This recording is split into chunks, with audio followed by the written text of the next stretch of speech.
Olá, papais e mamães. Tudo bem? Eu sou o Dr. Igor Araújo, sou pediatra e infectologista pediátrico e hoje eu te chamo para a gente bater um papo sobre coronavírus na infância. Vamos lá?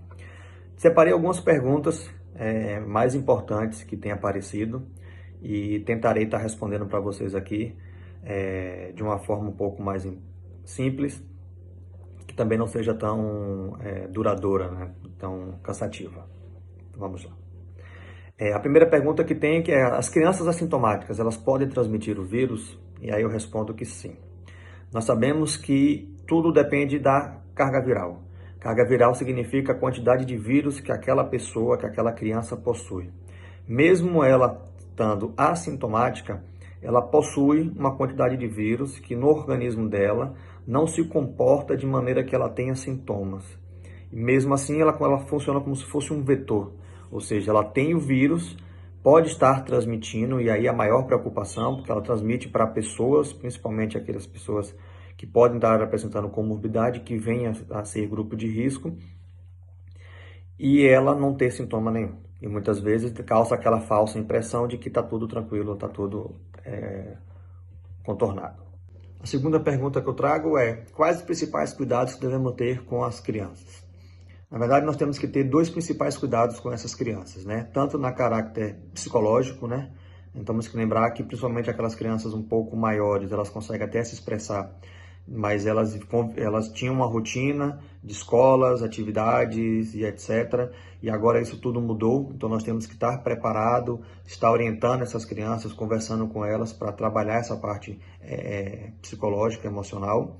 Quanto às crianças pequenas também, por mais que elas não se manifestem, elas não se expressem quanto os grupos de maiores, porém elas também sentem um pouco. Então a gente está arranjando brincadeiras, exercícios, para estar ocupando um pouco a cabeça dessas crianças e orientá-las, né? Explicar do mesmo jeito que a gente explica para o adulto, mas de um linguajar um pouco mais fácil, para elas também entenderem qual o momento que nós estamos passando.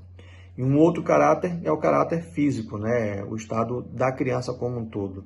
É uma criança que também pode adoecer, ela pode ter sintomas e saber lidar com esses sintomas. E aí vou trazer alguns dados para vocês, só para a gente entender que aqui no Brasil a gente não consegue ter determinadas realmente a quantidade de pacientes assintomáticos, porque a orientação do Ministério da Saúde é só testar aqueles pacientes que realmente venham apresentar alguns sintomas específicos ou muitas vezes internados.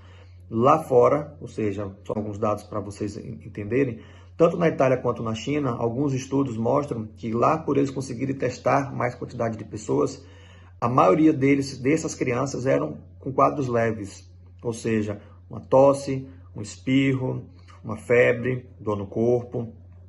Algumas, e aí para porcentagem, na Itália por volta de 40%, na China 50% eram quadros leves, na Itália e na China mais ou menos 15% delas eram assintomáticas.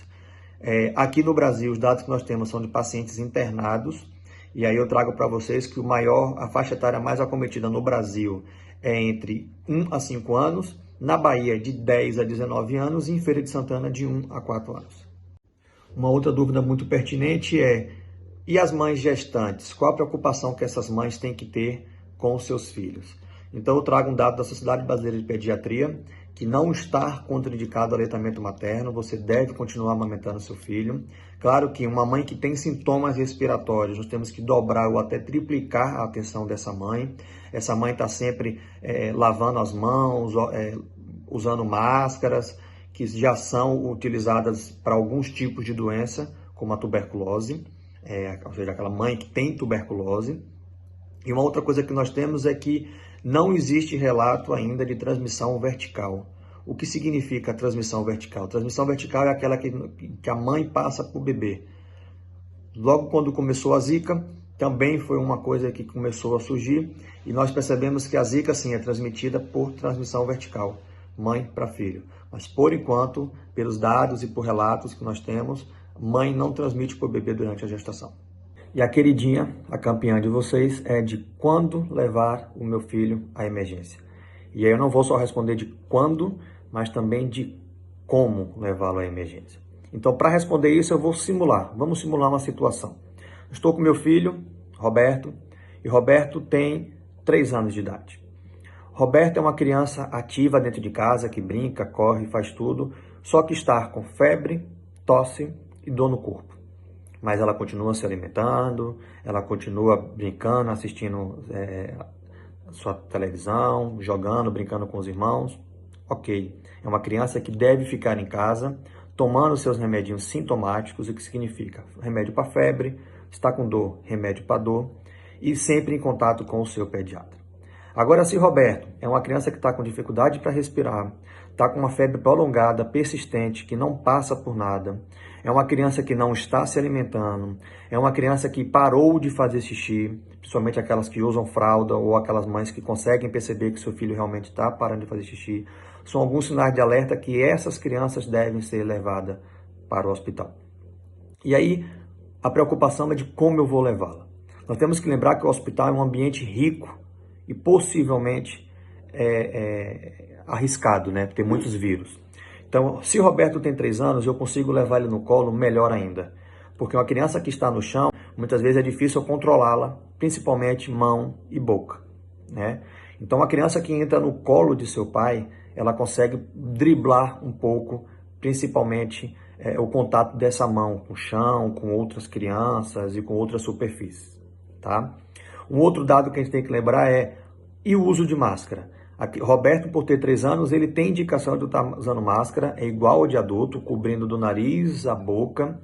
E nós temos que ter só uma preocupação que, só para vocês terem uma noção, uma criança, um estudo avaliado, eles observaram que uma criança leva a mão ao rosto 23 vezes durante uma hora. Então, uma criança com máscara, ela tende até mexer mais vezes. Então, essa criança tem que estar sendo observada de perto, orientada, para aquelas crianças que já conseguem identificar, né, ter conhecimento, melhor ainda. Para os menores, é um pouquinho realmente olhar dobrado até triplicado. Uma observação que a Sociedade Brasileira de Pediatria orienta que para os menores de 2 anos não devemos utilizar a máscara. Normalmente são crianças que não conseguem se comunicar e dizer que estão com dificuldade de respiração, tá?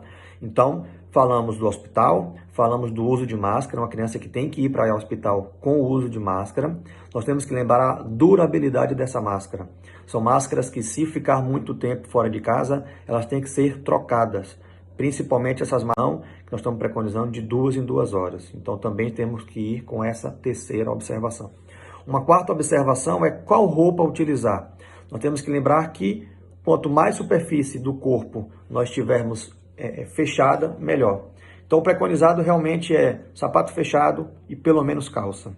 Se conseguir uma camisa de manga comprida, nós sabemos que principalmente aqui em Feira de Santana o calor não dá essa liberdade, mas seria quanto mais superfície do corpo tiver fechada, melhor, tá? Uma outra coisa é como que eu chego até o hospital. Também temos que ter uma observação. Transporte público, excesso quadriplicado, né? É para a gente avaliar realmente detalhes por detalhes, se puder evitar, melhor. Carro particular é o mais fácil e o que tem menos risco. E o transporte, que táxi ou carro por aplicativo, nós também temos que observar essa criança por estar utilizando a mão, tocando em algumas coisas e etc. Tá bom? Uma outra observação é o uso do álcool em gel, né? É preconizado realmente que a criança lave mais as mãos com água e sabão do que do uso de álcool em gel. Principalmente aquelas pequenininhas que vão estar levando a mão à boca, vão estar tocando a mãozinha no olho. Então, o preconizado é que aconteça isso. Não conseguir, a gente vai tentar usar o álcool em gel, esperar secar, ficar de olho na mão dessa criança e estar utilizando realmente assim que possível o sabão que tiver condições de usar o sabão com água, tá?